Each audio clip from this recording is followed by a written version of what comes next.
siyalalelana. Scoop sinene, sikulava. When bang, scoop sinene, sikulava. When bang. What's up, everybody? What's up, everybody? My name is Zeta. I came back with another mix tutorial today, man. I hope everybody's good. I know it's been long.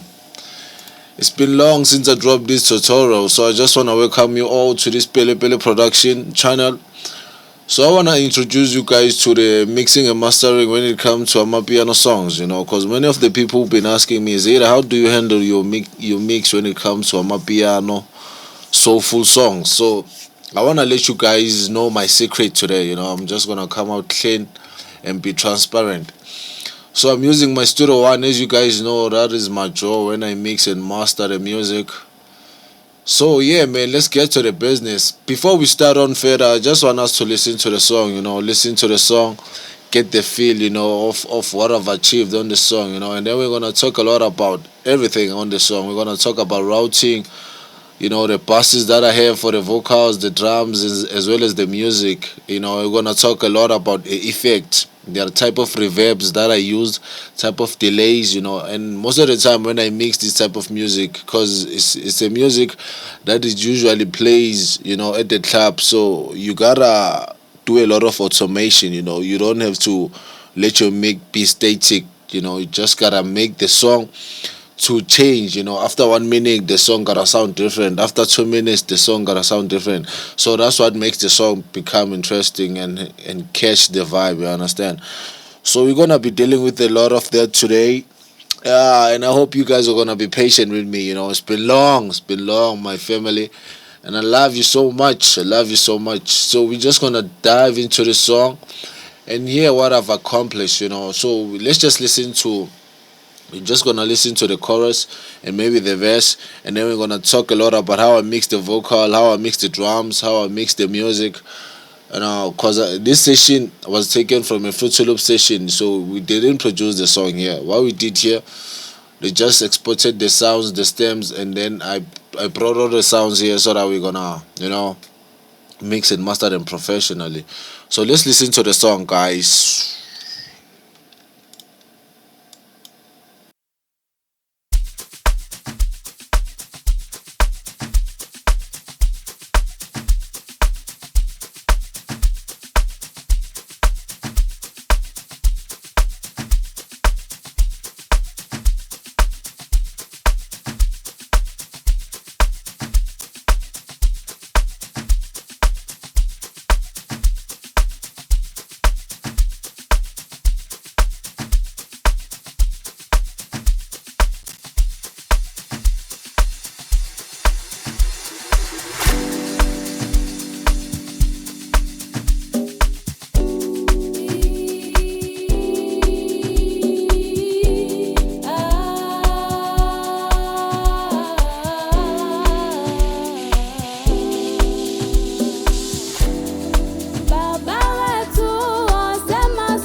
umsebenzi awutholi sandazela kuphela inkinga ngase ngaphela ungashonisa wena usomandla ufuna ukuvulela indlela manje ngiyakhala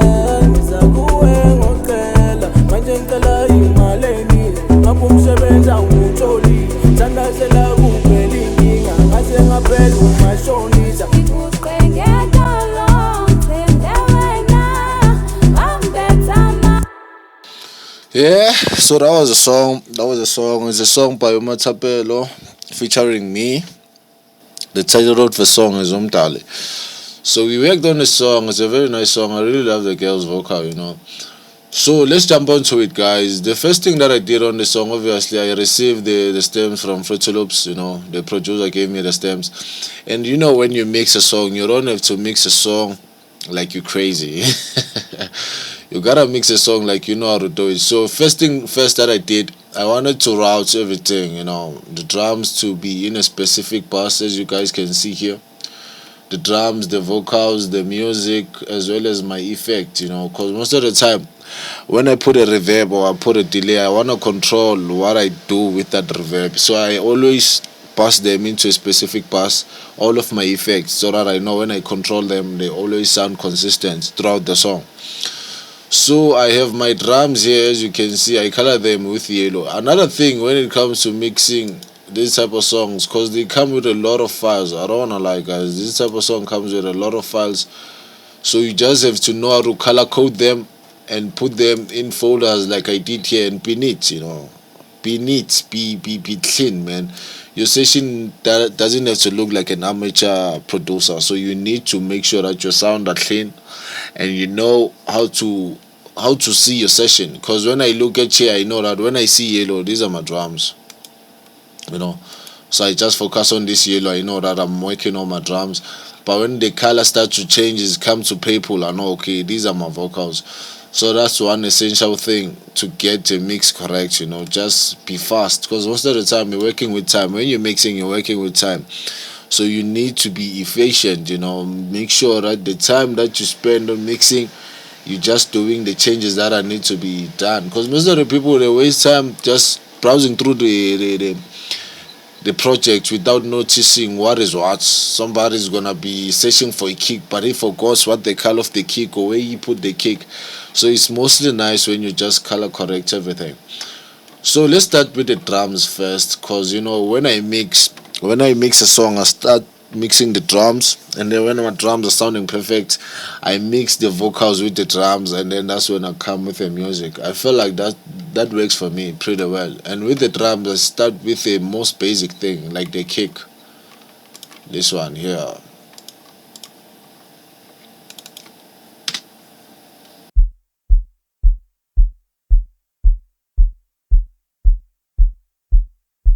That's how I start my mix. I start with that sound and then make sure that it's sounding the way I want it to sound. Because if you can listen the before and after, you can tell the changes that I did.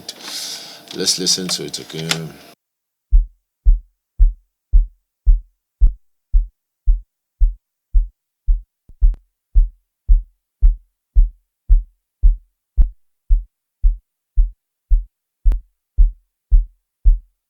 So you can tell when I switch off the plugins, you can tell that the kick starts to lose the presence, starts to lose the impact that it should have.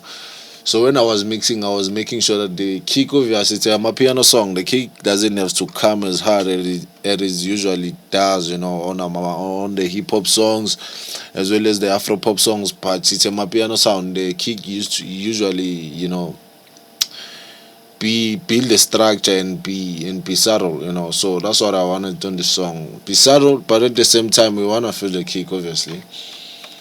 So after the kick, what I did, I mixed this loop here. Let's listen with it.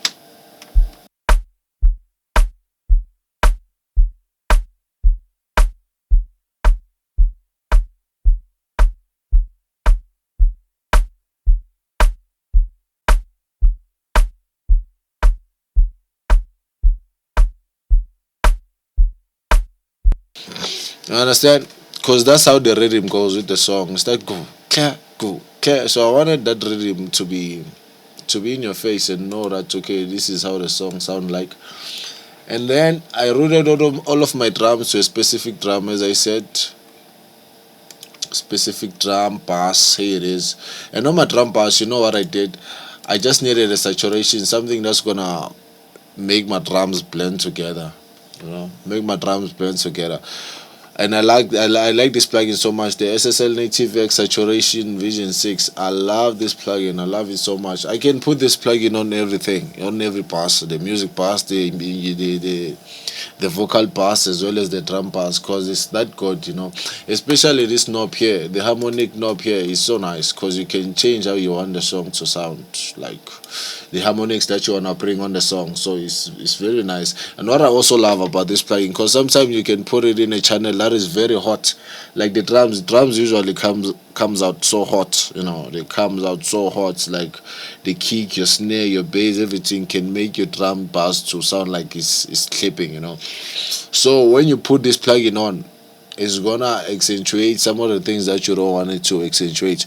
So that's why most of the time you just have to use this knob, the mix knob. As you can see here, I mixed it to 30%. I didn't want it to squash my drums, because you know when it comes to saturation, the kicks loses the kick, the attack, and then the bass just sounds so roundy. This is what I avoided when I used this plugin. So I use this plugin because I wanted to make sure that my drums are sounding in one thing, you know.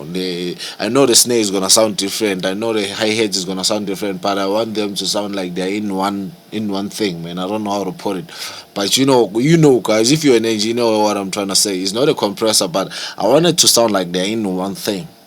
They're in a one pass. Yeah, so let's hear how the drums sound with this plugin. Let me switch off this and this.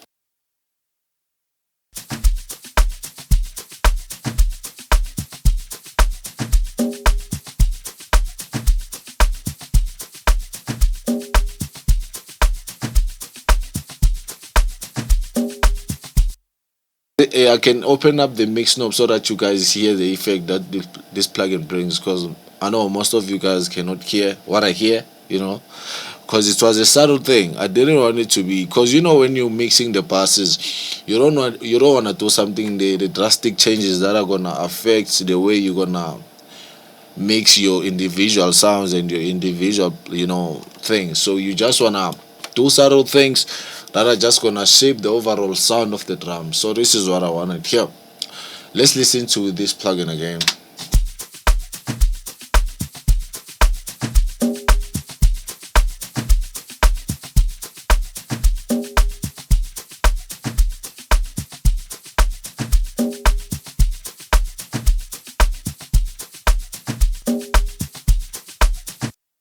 I just want to play the part where there's bass in it, you know, because now it's just, or maybe the lock drum, because that's the important sound on Amapiano sound, the lock drum sound. People want to hear the lock drum, baba. Lock drum. So let's hear the lock drum, how it sounded with this plugin in it.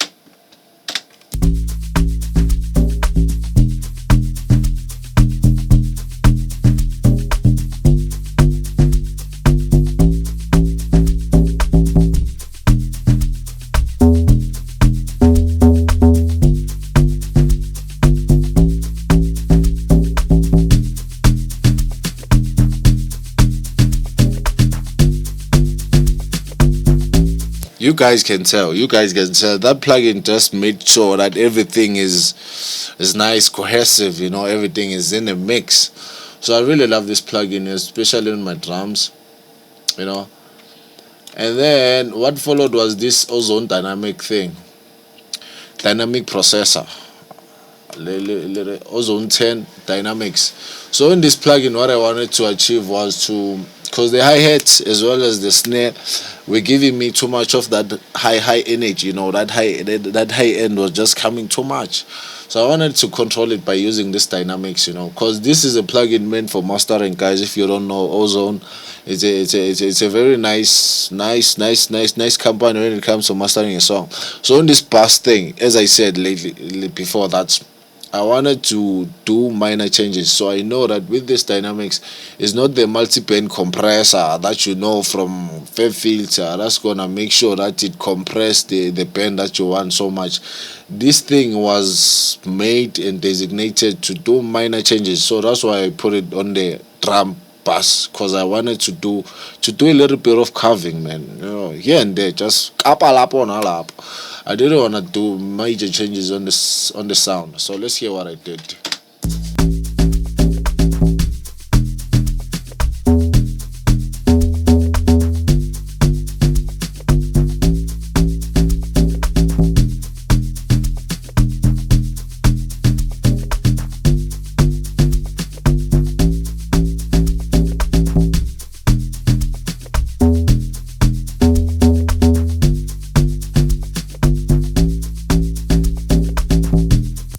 So another thing that you should know when you're mixing a song is that obviously you're mixing drum, but you should take into account that the vocals are gonna come in, the music is gonna come in. So what I did here was to prevent the drums to mask with my vocals. You know, I don't want my vocals to come sounding harsh, to come sounding like they don't have a space at all. Because I know when I boost, when this frequency comes off so hard, it's gonna take the space that I want for the vocals. The vocals are not gonna be more shining now because the hi-hat, the snare, they're gonna take all of the shininess. So it's just that balancing thing, because that's how you mix. Basically you mix because you want to blend more things to sound cohesive and one. I understand. So what I did here on this drum pass, I just wanted to get that space for the vocals. You know, I didn't want the drum to come off shining. I wanted to shine, but not in a way that's gonna affect my vocals. And then what I did on my last plugin, because I don't do too much on my piano songs. I swear guys, you don't have to do too much, especially on the drums. You don't have to do too much because the vibe is already there. And you know, when you're producing on my piano, the drums, you're gonna get a lot of files. You're gonna get like 20 to 25 files of the drums only. So you can tell that the vibe is already there. You just need to shape here and there. So what I needed was a maximizer for my drums, because I wanted it to come punching, you know, because most of the time people want to mix some piano songs, but after they mix the song comes out too flat. They come out too flat without the energy, without volume. Most of the time people come to me and say, "Yo Zera, man, how do I get the volume?" This is how you get the volume. You want your drum to be in your face, you know, so that when you come mixing your vocals, you know that the drums are already loud. You don't have to push the song with the limiter at the end of the master pass, so that you can get the sound to sound loud, the music to sound loud. You just start off by the drums. Make sure that the drums are loud enough, so that when you start mastering the song and putting the limiter on the song, your drums are already loud. So let's hear how much loudness I got from this maximizer. And another thing with this maximizer is that I did get the loudness on it, but I shaped the loudness to not peak, you know, to not clip. That's what I'm trying to say. I didn't want to clip with the loudness of my drums. So let's hear.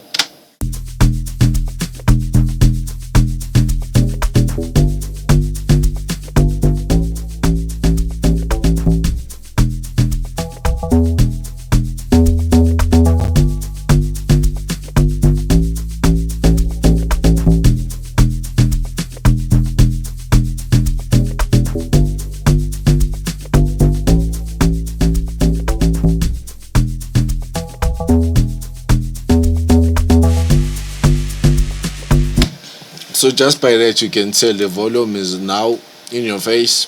You can tell now that every sound in that drum pass, every sound is being, you know, lifted to fit the vibe. Because people wanna dance. This is a club music, guys. People wanna dance. Make sure that when you mix up a piano, we should dance to your sound. You should give us the energy. So let's listen to the before and after of the treatment of the drums, and then we can jump off to the next section, which is the vocals, because I mix the drum and then I mix the vocals. Let's hear if I switch off all the plugins on the drums, and then we're gonna come back to the vocals.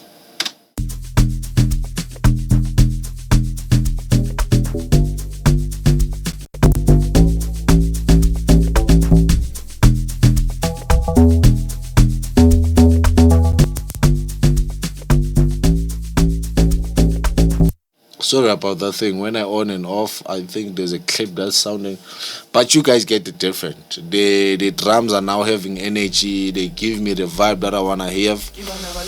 They're just nice. They're just nice now. Now I can dance, you know. Because when you mix a song, people have to dance. Whether you like it or not, people have to dance. So this is how I handle my drums, guys. Make sure that you keep following me, so that you can learn more about mixing this piano channel. Uyagenda basomjolosa, uyagenda basomjolosa, uyagenda basomjolosa, uyagenda basomjolosa, uyagenda basomjolosa, uyagenda basomjolosa, uyagenda basomjolosa.